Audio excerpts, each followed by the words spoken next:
നമുക്ക് പെട്ടെന്നൊരു honey chicken ഉണ്ടാക്കി നോക്കാമേ. അതിനുവേണ്ടി ഞാൻ ഇവിടെ ചിക്കൻ ബ്രസ്റ്റാണ് എടുത്തേക്കുന്നത്. അത് ഇതേപോലെ കട്ട് ചെയ്ത് അതിലേക്ക് സോൾട്ട് ആൻഡ് പെപ്പർ കൊണ്ട് ഇങ്ങനെ മാരിനേറ്റ് ചെയ്തെടുത്ത് അത് കുറച്ച് മൈദയിലേക്ക് മുക്കി മൈദ മൊത്തം ആക്കിയിട്ട് ഒരു പാനിലേക്ക് ബട്ടർ ആഡ് ചെയ്ത് അതിൽ വെച്ചാണ് നമ്മളിത് കുക്ക് ചെയ്യുന്നത്. ഇനി ഒരു 5 മിനിറ്റ് ഇതിങ്ങനെ അടച്ച് വെച്ച് തന്നെ നമുക്ക് ലോ ടു മീഡിയം ഫ്ലെയിമിൽ വെച്ച് കുക്ക് ചെയ്യാം. അതിനുശേഷം നെക്സ്റ്റ് സൈഡും ഒരു 4 മിനിറ്റ് നമ്മളിങ്ങനെ അടച്ച് വെച്ച് തന്നെ കുക്ക് ചെയ്തെടുക്കുകയാണ്.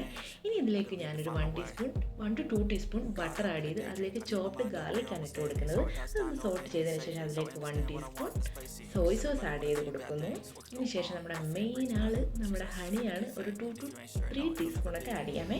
അപ്പോൾ അതിന് കൊടുത്തിട്ട് ഒരു 1 ടീസ്പൂൺ വിനെഗറും കൂടെ ആഡ് ചെയ്ത് നമ്മൾ നല്ലപോലെ സോട്ട് ചെയ്തിട്ട് ഒന്ന് കുക്ക് ചെയ്ത് അടച്ച് വെച്ച് തന്നെ നമുക്ക് ചിക്കനിലേക്ക് ഇങ്ങനെ ആവാഹിച്ചെടുക്കണം. അപ്പോൾ അതവിടെ കഴിഞ്ഞിരിക്കുന്നു. ഉണ്ടെങ്കിൽ കുറച്ച് സ്പ്രിംഗ് ഓണിയനും കൂടെ അങ്ങനെ ഗാർണിഷ് ചെയ്ത് കൊടുത്ത് നമുക്ക് നല്ല ചൂടോടെ കഴിക്കാം. ചിക്കൻ ഹണി എല്ലാം കൂടെ കുറച്ച് പേർക്ക് ഇങ്ങനെ കുറച്ച് വീടായിട്ട് തോന്നുമെങ്കിൽ അത്യാവശ്യം അടിപൊളി ടേസ്റ്റാണ്. ട്രൈ നോക്കണേ.